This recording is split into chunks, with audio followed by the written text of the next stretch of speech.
Ideal gases के questions कितने हुए?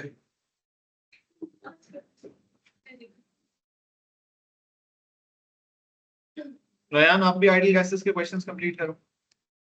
थर्मल के जितने रहते हैं वो कंप्लीट करो,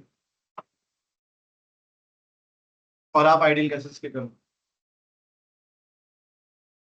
आप लोगों ने थर्मल के क्वेश्चंस कंप्लीट किए?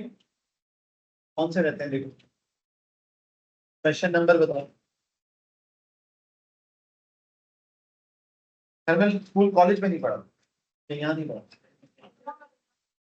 यहाँ तो मैं 2 दफा कराया है। आइडियल गैसेस के नोट्स लिखे हैं, नोट्स रिवाइज करें और फिर आइडियल गैसेस के क्वेश्चंस करें।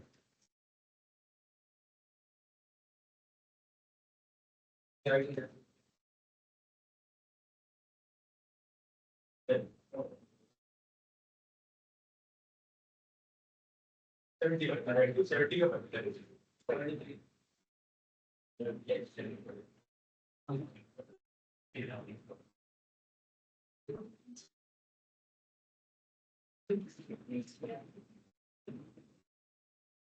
सा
आइडियल गैसेस कंप्लीट हो गया अभी कर दें?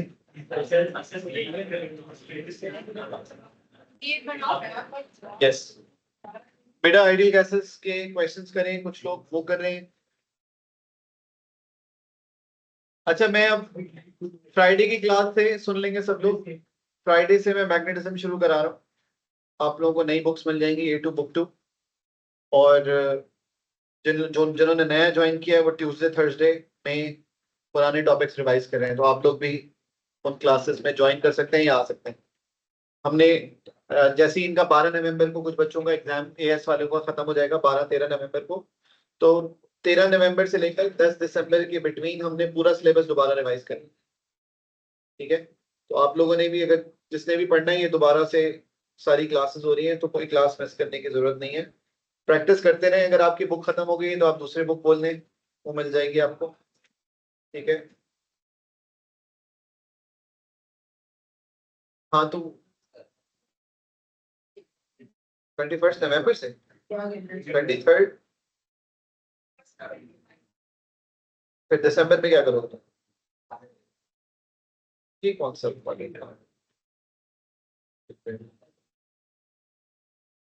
चलो फिर भी, लेकिन उससे पहले पहले हो जाएगी।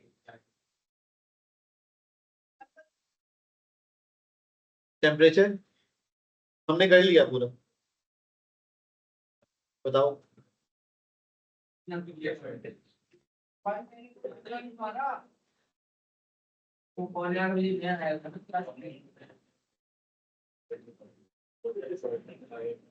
सबने किया है, तुमने नहीं किया।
क्वेश्चन नंबर कौन सा है?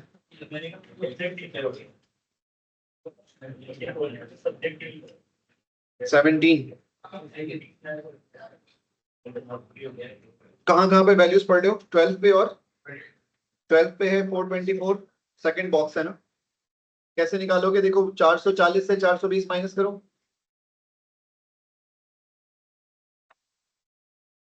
टाइम पे समझ नहीं आ रहा, मतलब टाइम पे क्या स्पेलिंग? माइनस कर दो। 12 माइनस 8 कितना हुआ? Divide by number of boxes, पर बॉक्स पता चल जाएगा।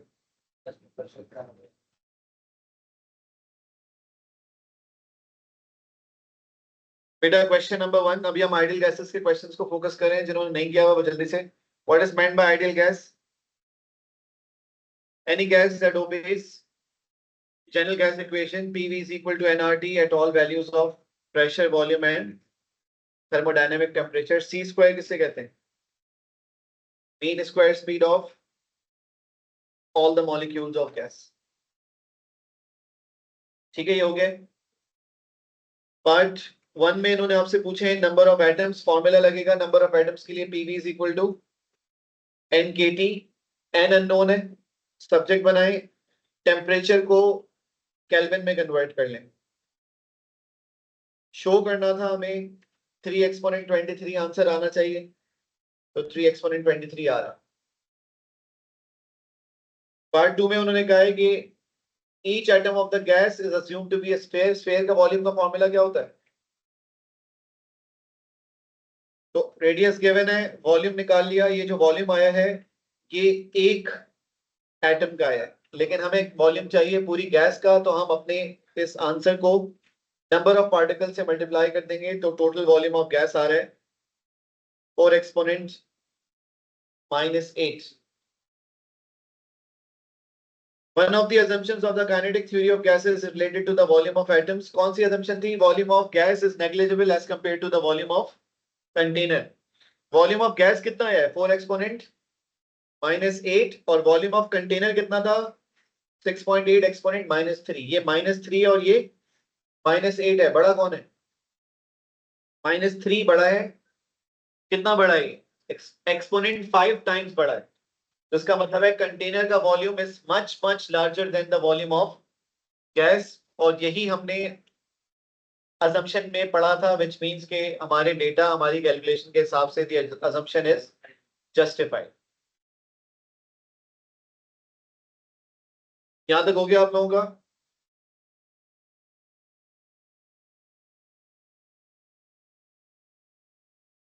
कौन से क्वेश्चन पे हो? सेकंड क्वेश्चन में अमाउंट निकालनी, amount of gas mole, formula क्या लगेगा? nRT N is equal to PV upon R T, तो यहाँ पर सारी वैल्यूज दी हैं, लेकिन वॉल्यूम आपके पास सेंटी में है। सेंटी कितना होता है? -2 क्यूब लगा हुआ है तो ये -6 हो जाएगा। तो 210 exponent -6 divided by R T. R की वैल्यू कांस्टेंट है, गिवन होती है। आंसर आ रहा है 0.028।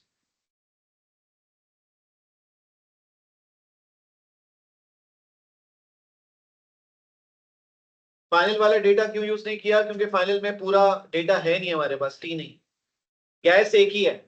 तो आप चाहे इस डेटा से सॉल्व करो या इससे सॉल्व करो, एन की वैल्यू सेम आएगी, मोल चेंज नहीं हो रहा, चेंज हो रहा है टेम्परेचर एंड वॉल्यूम।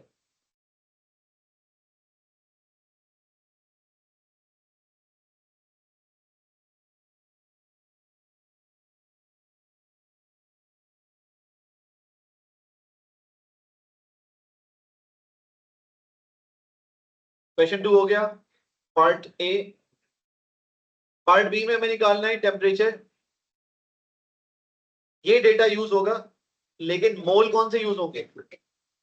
0.028, क्योंकि गैस के मोल्स चेंज नहीं हो रहे। तो same equation T is equal to PV upon NR. इसमें n की वैल्यू आप वो यूज करेंगे जो पिछले पार्ट में आई है, 180.5। तो 180 केल्विन आंसर आ रहा है।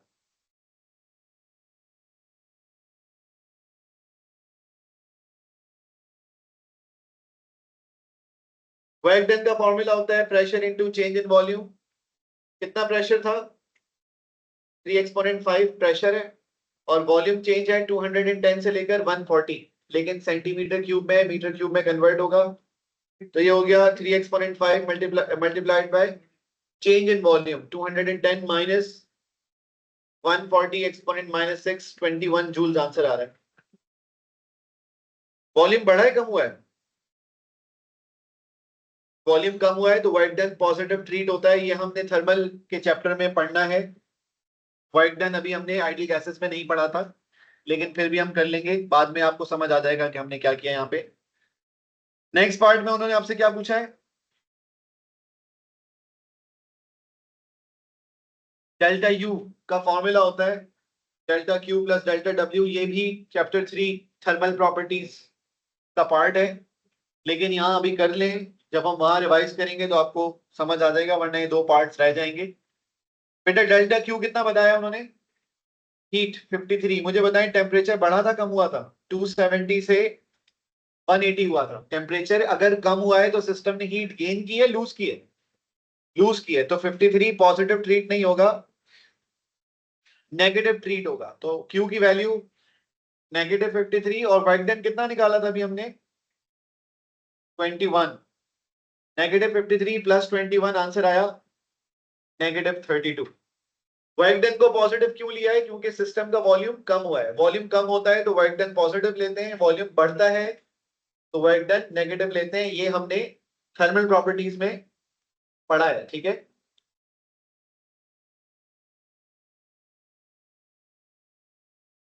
हमने पढ़ लिया, आपने नहीं पढ़ा तो रिवाइज करें, आप पढ़ लेंगे, नो वरी। ये हो गया। नेक्स्ट क्वेश्चन पे जाएंगे जो आइडियल गैसेस का क्वेश्चन है। इसके बाद question 4।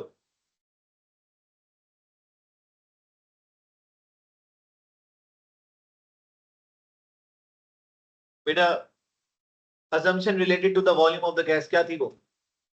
Volume of the gas is negligible as compared to the volume of container.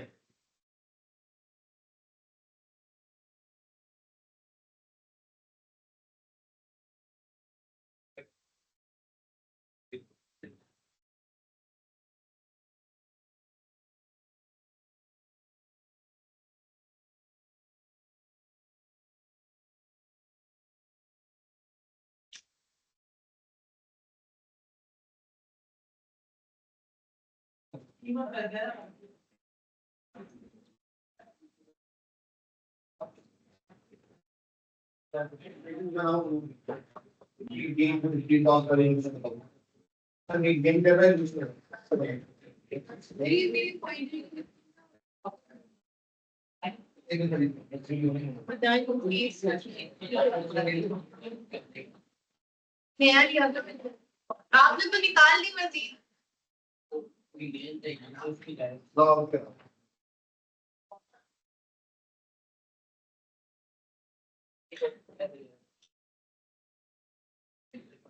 Short में 0.399 में करना है।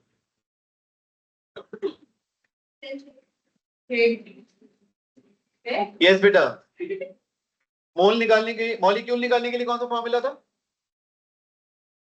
एनकेटी।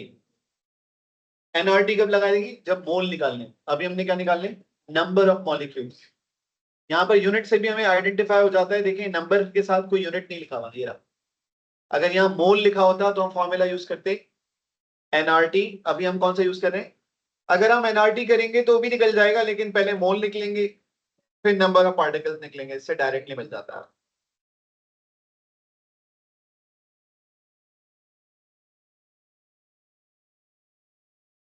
एक ही बात।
ठीक है, नंबर ऑफ पार्टिकल्स आ गए आपके पास।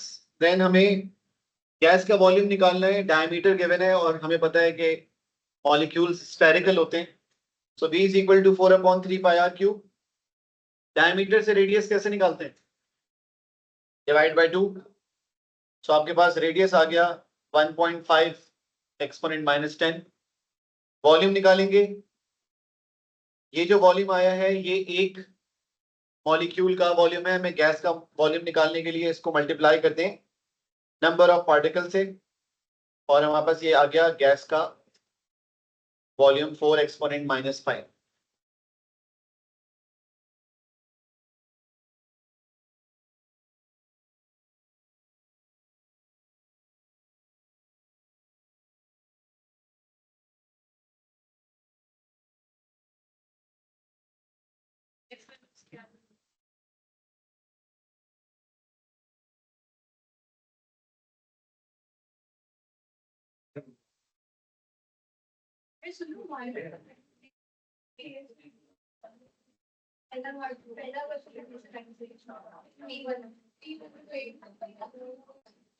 और कभी हो जाते कि दो आगे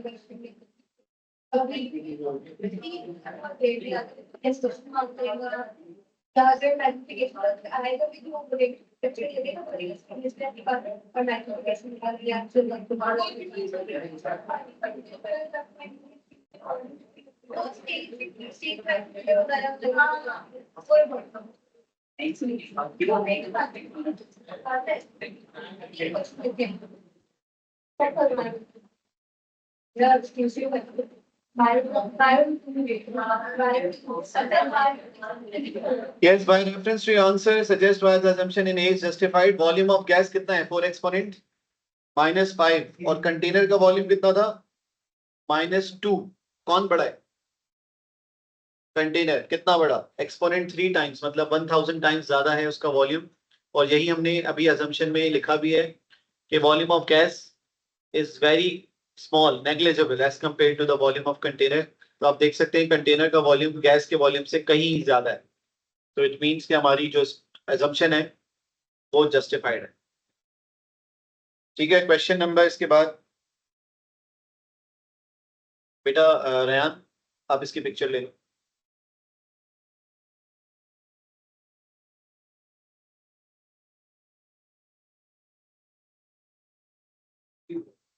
क्वेश्चन नंबर 6 पे आ जाए।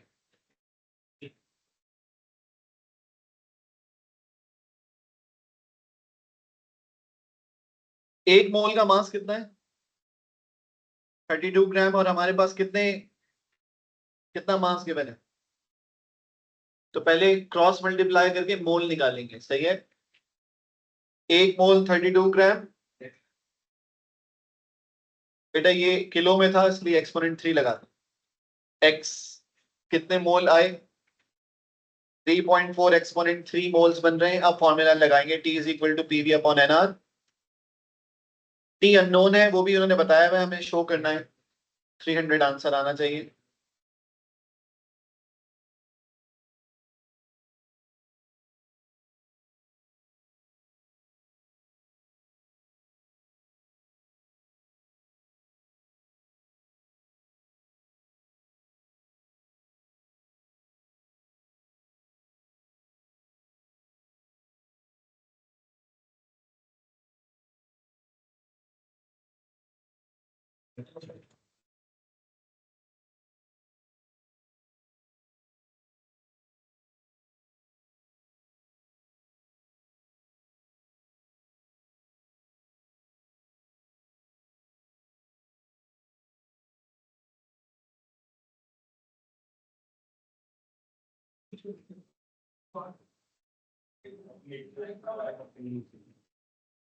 ओके,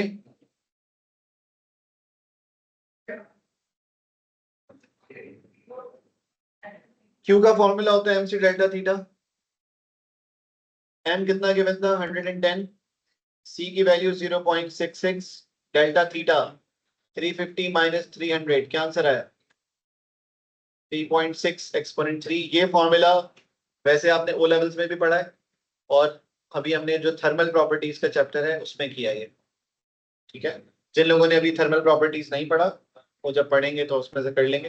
पार्ट सी भी रिलेटेड टू ओ लेवल्स, आप लोगों को याद होगा ओ लेवल्स में हम पढ़ते थे कि explain how the molecules of the gas exert pressure on the walls of the container in which it is kept, जिसमें हम 4 पॉइंट्स अलग से बताते थे।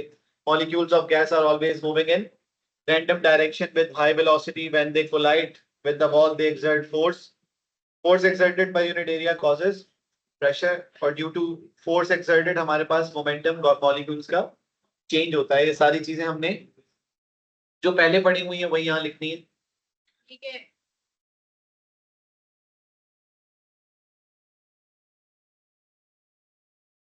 यहाँ से लिखूँ ना फिर।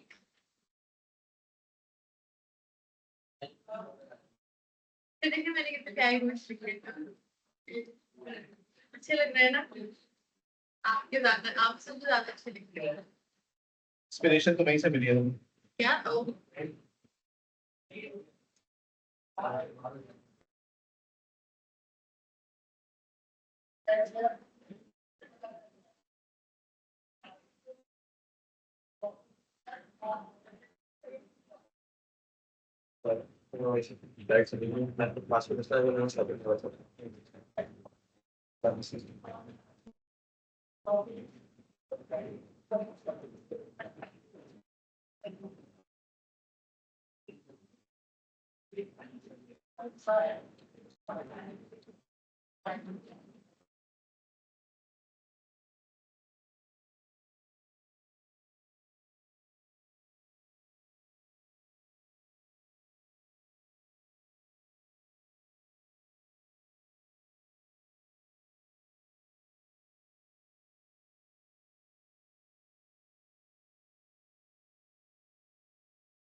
ठीक है, ये हो गया। Then temperature of gas depends upon root mean square speed. आपको पता होगा C square is directly proportional to T, हमने डेरिवेशन के सबसे आखिर में लिखा था। C R M S proportional होता है रूट टी के। अगर मैं रूट ले लूं लेफ्ट पे तो राइट पे भी रूट लगेगा, लेफ्ट वाले में रूट लगेगा, तो हम उसको पढ़ेंगे C R M S. C R M S is proportional to root T. तो अगर मुझे CRMS अपॉन CRMS करना है तो मैं एक्चुअली करूंगा √T अपॉन √T। सही है? कितना है टेम्परेचर? और तो ये हो गया √350 upon √300। Answer is 1.08 which is 1.1।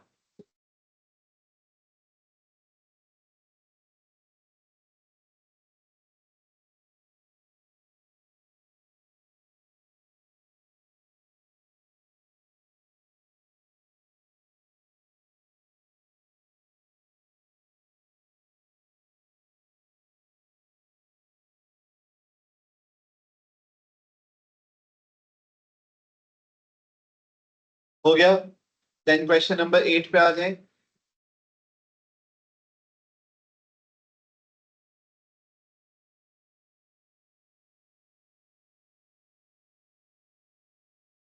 It is may explain how each of the following terms in equation 2 is derived from equation 1। 2 में रो कहां से आया? NM अपॉन V से आया है। इक्वेशन 1 में क्या नजर आ रहा है आपको? NM अपॉन V नजर आ रहा है। उसको हटा के हमने क्या लगा दिया? Rho density. तो वो पूछ रहे हैं कि इक्वेशन 2 में रो कहां से आया, तो हमने बताया इक्वेशन 2 में रो आया है इक्वेशन 1 में NM अपॉन V से। NM अपॉन V, NM क्या है? मास, और V क्या है? Volume. Mass upon volume is, तो इक्वेशन 2 में रो क्यों आया? अगर हम इक्वेशन 1 को देखें तो इक्वेशन 1 में NM अपॉन V लिखा हुआ था, उसको हटाकर रो लिखा। अब वो पूछ रहे हैं इक्वेशन 2 में 1/3 कहां से आया? तो आपको याद होगा C square is equal to CX² plus CY² plus, जिनको डेरिवेशन याद है वो समझ रहे होंगे फौरन। C² CX² CY² CZ² same थे क्योंकि टेम्परेचर डिफरेंस नहीं था, तो mean square speed X, Y और Z एक्सिस पे सेम है। तो हम CX CY CZ को CX और CX लिख सकते थे। ठीक है?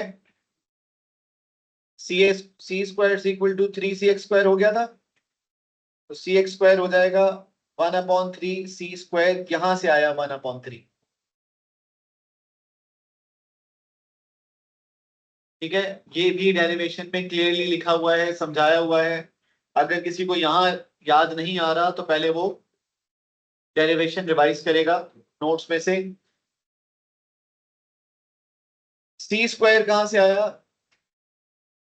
सारे मॉलिक्यूल्स की स्पीड सेम नहीं थी, तो हमने क्या किया? मॉलिक्यूल्स की मीन स्क्वायर स्पीड निकाली है, मतलब तमाम गैस मॉलिक्यूल्स की स्पीड्स के स्क्वायर्स का एवरेज निकाला है।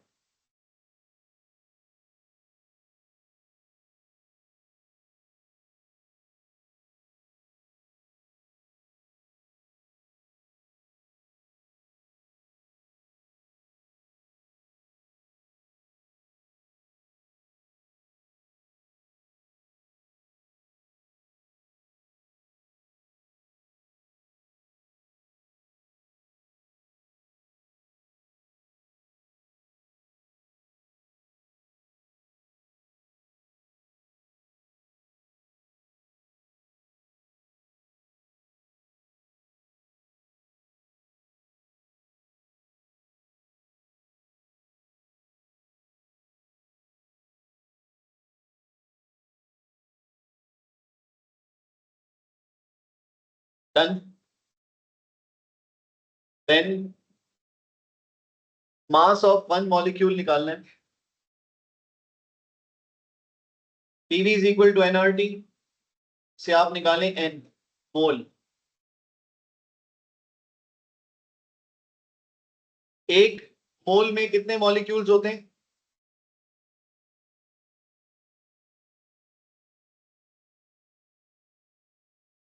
सिक्स 6.02 एक्सपोनेंट 23 से मल्टीप्लाई करके नंबर ऑफ मॉलिक्यूल्स आ गए। देन पूरी गैस के मास कितना है और हमें कितने का चाहिए? एक का। तो हम क्या करेंगे? 20.7 को डिवाइड कर देंगे 4.5 एक्सपोनेंट 23 से, आपको सिंगल मॉलिक्यूल का मास मिल जाए। आप इसको PV is equal to NKT से भी कर सकते हैं डायरेक्टली एन निकालने के लिए, एनआरटी यूज ना करें, एनकेटी यूज कर लें तो कैपिटल एन आ जाएगा डायरेक्टली। कैपिटल एन की वैल्यू कितनी आएगी? नंबर ऑफ पार्टिकल्स 4.5 एक्सपोनेंट 23 का मास है 20.7, एक का चाहिए तो क्रॉस मल्टीप्लाई किया मैंने। 4.5 एक्सपोनेंट 23, टोटल मॉलिक्यूल्स का मास 20.7 ग्राम है।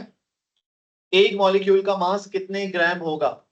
क्रॉस मल्टीप्लाई 4.6 एक्सपोनेंट -23 ग्राम आ रहा है सिंगल मॉलिक्यूल का मास।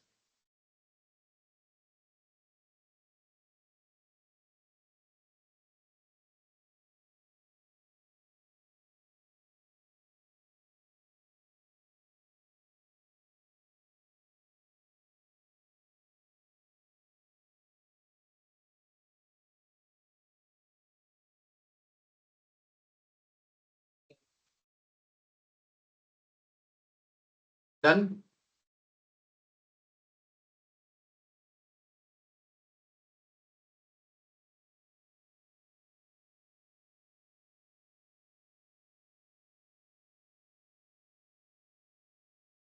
Then question number 11।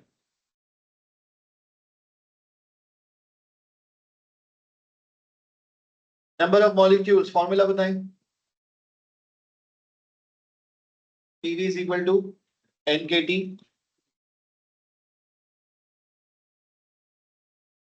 Temperature Celsius में है, केल्विन में कन्वर्ट करने के लिए 273 ऐड किया है।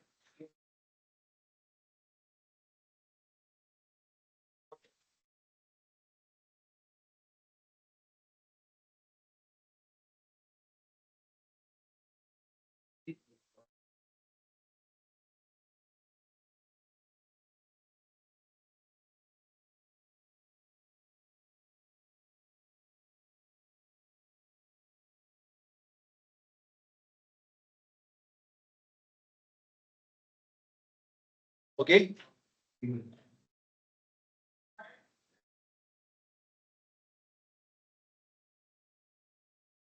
Mass of one molecule of the gas is 40 U. Determine the root mean square speed. बेटा रूट मीन स्क्वायर स्पीड का कोई ऐसा फॉर्मूला है जिसमें m भी आता हो? c square is equal to 3 kT upon m। जो आंसर आएगा, अच्छा u किसे कहते हैं? u कहते हैं एटॉमिक मास यूनिट को। इसकी वैल्यू आपको गिवन होती है 1.66 एक्सपोनेंट -27। और टेम्परेचर कितना था? 21 दिया हुआ है सेल्सियस में। ये जो आया है आंसर, ये सी स्क्वायर है, हमें सी स्क्वायर नहीं चाहिए, हमें सी आर एम एस चाहिए, तो हम अपने आंसर का रूट कर लेंगे।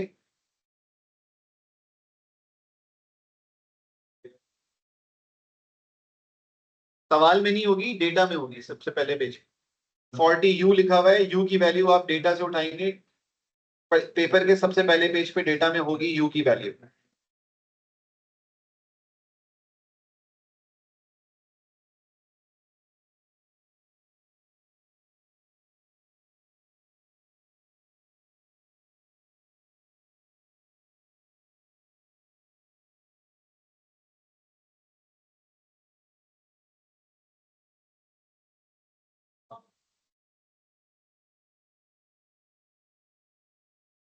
हो गया?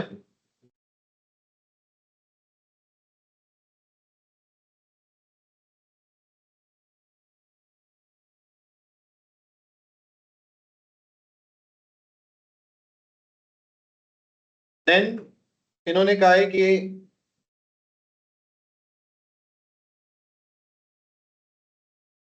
The temperature of the gas is increased by 84। पहले टेम्परेचर कितना था?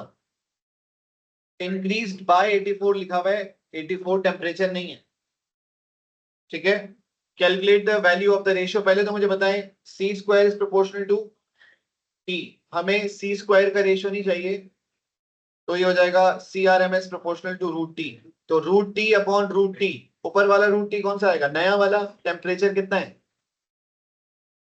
84 प्लस 21 प्लस 273, क्योंकि हमने उसको केल्विन में भी कन्वर्ट करना, डिवाइडेड बाय पुराना टेम्परेचर क्या था?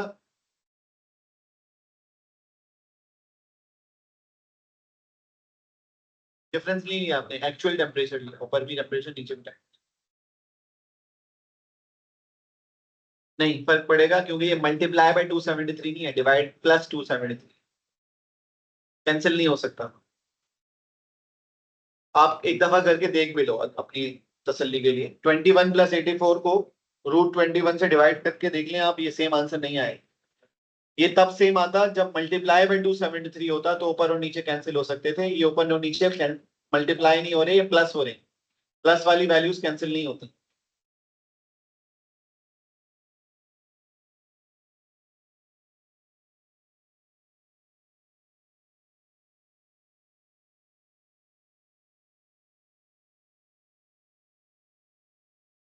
वापस से ये वापस कॉपी करो, ये बना हो गया। 94 प्लस 84 किया सही है डिफरेंस, क्योंकि वो इंक्रीज बाय 84 में तो फाइव थोड़ी पड़ता है, क्योंकि वो डिफरेंस है तो उसमें हम उसको सेल्सियस में रख के हम तो उस पर परफेक्ट नहीं पड़ता था कुछ सही है। क्या रहे हैं? यही 1.1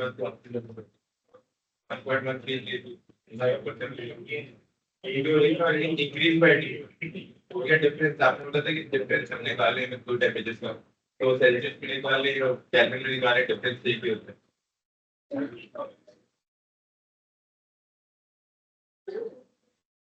तुमने सेल्सियस का रेशियो लिया या केल्विन का रेशियो लिया?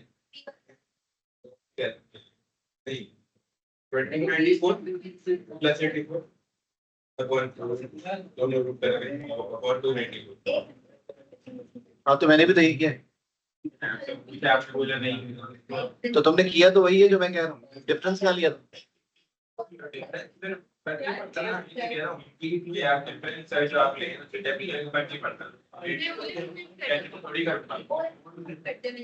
मैंने 273 ऐड नहीं किया तो 294 कैसे हुआ? हाँ तो वही किया जो मैं तुम्हें कह रहा हूँ, ये बोलो। ऊपर तुमने 84 थोड़ी यूज किया है, ऊपर तुमने 294 यूज किया। यही तो मैं कह रहा हूँ, डिफरेंस आएगा। ये कह कर वही रहे जो हम कह रहे हैं, और वो जो कह रहा है ये वो नहीं कर रहा। समझ आ रही है? ये खुद कंफ्यूज हो रहा है खुद से, क्योंकि रेशियो तो तुम वही ले रहे हो ना जो मैं तुम्हें कह रहा हूँ। अच्छा अगर तुम जो कह रहे हो वो करते तो क्या करते पता है? तुम ऊपर सिर्फ 84 ही लिखे रहते। ऐड किया है ना, तो डिफरेंस 84 था ना, तो वही रहने देते हैं ना, उसमें ऐड क्यों किया? ये क्वेश्चन 18 जो है वो पिछले क्वेश्चन को लिख के इसमें जो है हम ये प्लस आर एच निकालो। प्लस आर आर जो है ना वो एच है, हमारा एच। हाँ तो आर तक है आर है वो जो हीट लूज हुई सराउंडिंग। हीट गेन हो रही तो एच होगा, तो नहीं तो आर नहीं नहीं वो दोनों एच ही है। हाँ सिर्फ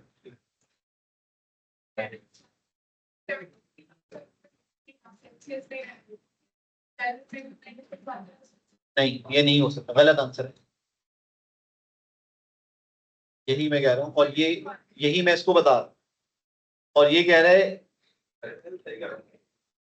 तुम जो कह रहे हो तुम कर नहीं रहे ना, ये वो ये है जो ये कह रही।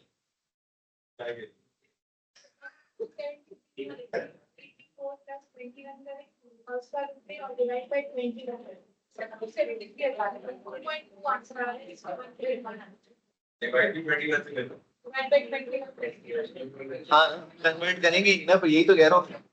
तुम कन्वर्ट कर भी रहे हो और फिर तुम कह रहे हो होगा भी नहीं, तो भी कर क्यों? क्योंकि 273 ऊपर भी ऐड हो रहा है, नीचे भी ऐड हो रहा है, मल्टीप्लाई नहीं हो रहा।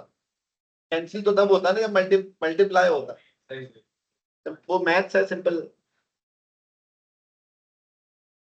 खैर हो गई, मसला नहीं, लेकिन आपको समझ आ गई ना बात जो मैंने आपको कही, वो कैंसिल नहीं करना है। ठीक है, क्वेश्चन नंबर आज आ जाए। क्वेश्चन है जो क्वेश्चन नंबर 14 करेंगे। जो अभी हम छोड़ रहे हैं ना उसमें वो इसलिए छोड़ रहे हैं क्योंकि उसके कुछ पार्ट्स रिलेटेड है किससे,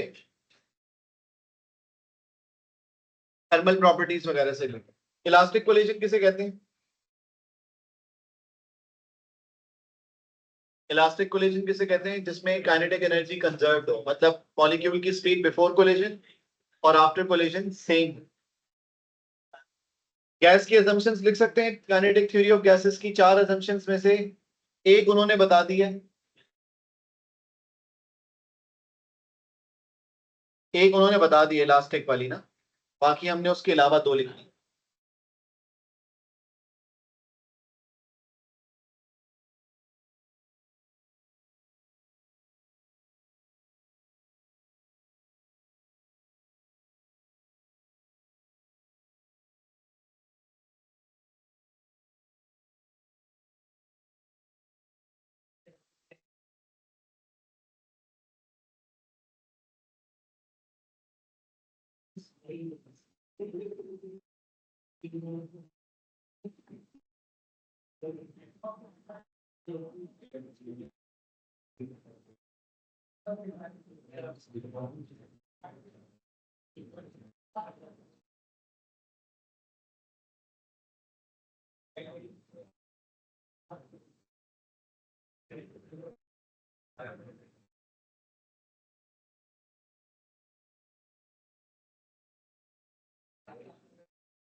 बेटा नेक्स्ट में मुझे बताएं, चेंज इन मोमेंटम, जाते हुए वेलोसिटी थी, मोमेंटम था mu, और वापस आएगा तो माइनस mu होगा, तो उसका चेंज आ जाएगा 2mu।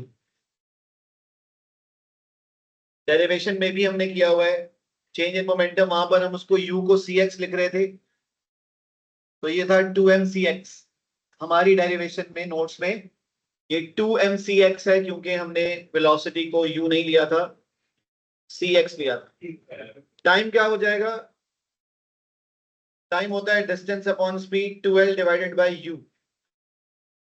सही है, c को उन्होंने क्या लिखना है,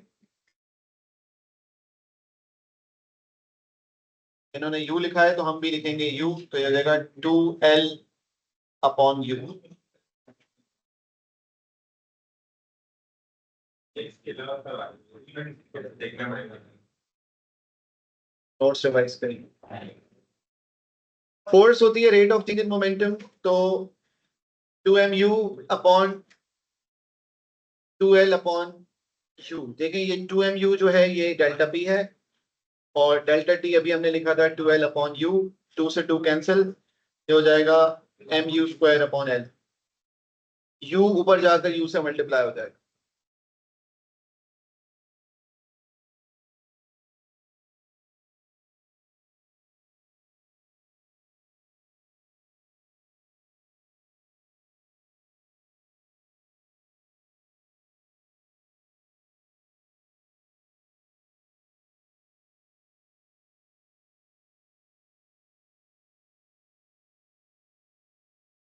प्रेशर होता है rate of force divided by area. Force कितनी आई थी, mu स्क्वायर अपॉन l, और एरिया है l स्क्वायर, l और l स्क्वायर मल्टीप्लाई होकर हो जाएंगे l क्यूब।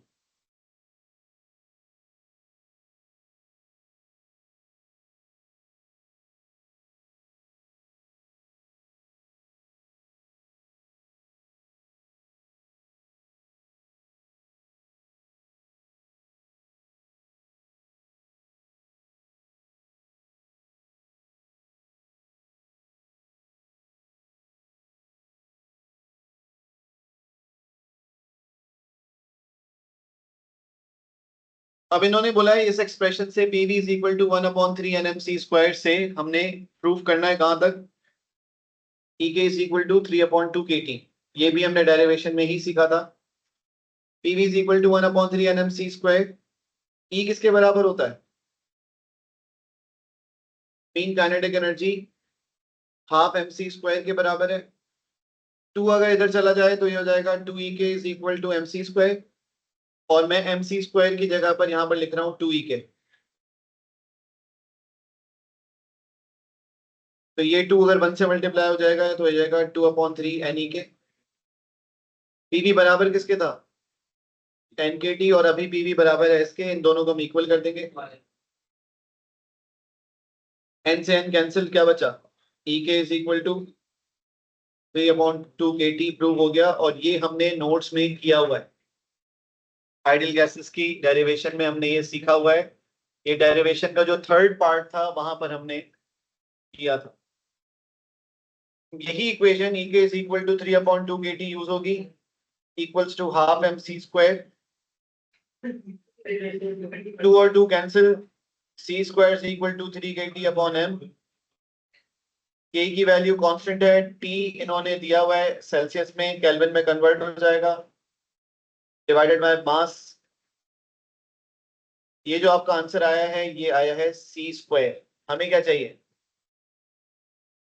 CRMS, तो इसको हम रूट कर लेंगे, 1.9 एक्सपोनेंट 3 आंसर आ रहा है after rounding off.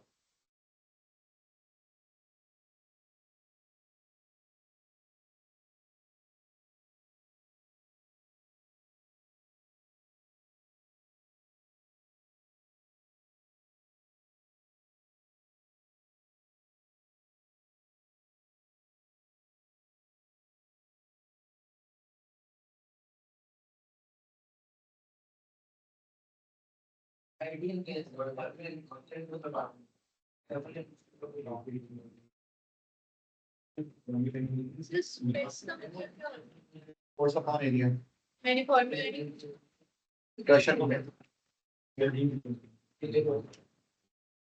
Yes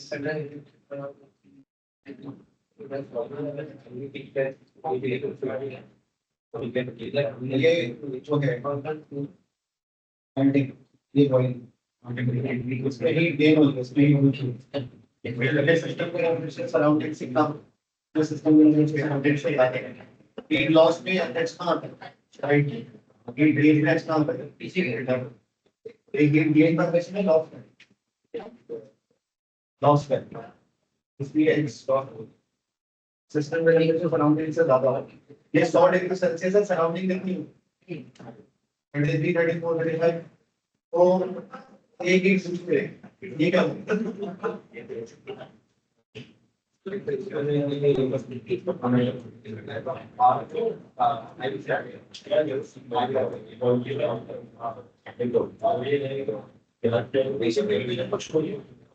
question ये वैसे ही आई भी लिक्विड लेवल है, अब उसको एक्स मान राइट, तो हम की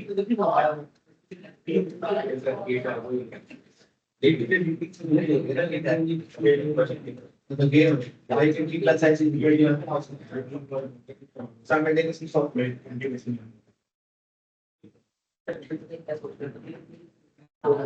जी बेटा, नेक्स्ट क्वेश्चन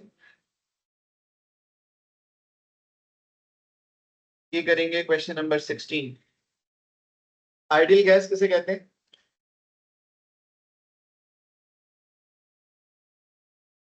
यस, और मोल निकालने के लिए फॉर्मूला बताएं। टेम्परेचर सेल्सियस में है, केल्विन में कन्वर्ट करें।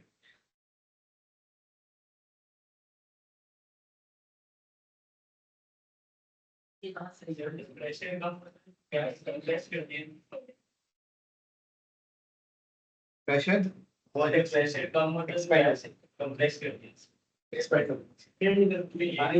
प्रेशर कम, वॉल्यूम ज्यादा।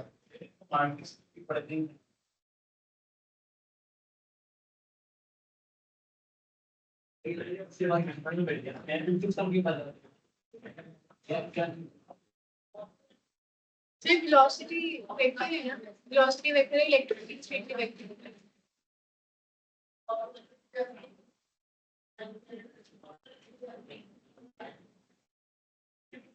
और वेट वेक्टर ही है ना सर, वेट की कोई डायरेक्शन नहीं होती ना, वेट फोर्स है वेक्टर, वेट वेक्टर है और टेंपरेचर तो है। स्केलर।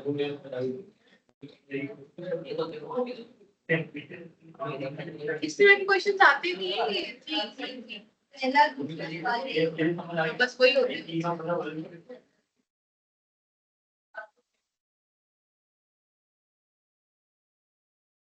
डन, देन ये क्वेश्चन छोड़ना पड़ेगा हमको।